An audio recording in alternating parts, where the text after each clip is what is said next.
Apa yang special kat sini? Kat sini yang specialnya kita ada tiramisu kak. Tiramisu tu tafufa tapi toppingnya tiramisu.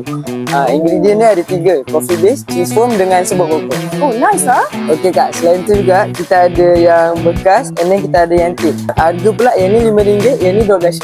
Beza antara dua ni, yang tin ni dia punya kuantiti 3 kali bekas. Dia lebih banyak. Sangat ni tak tahu nak pilih mana. Agak pening tapi saya sedang. Okey. Jom je sister. Nak ke?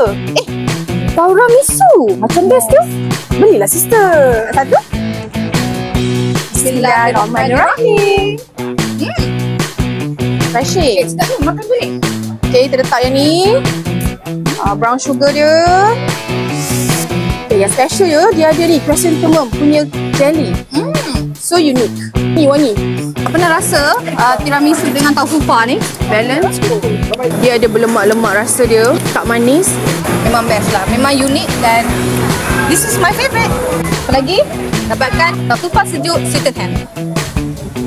Sedap tu.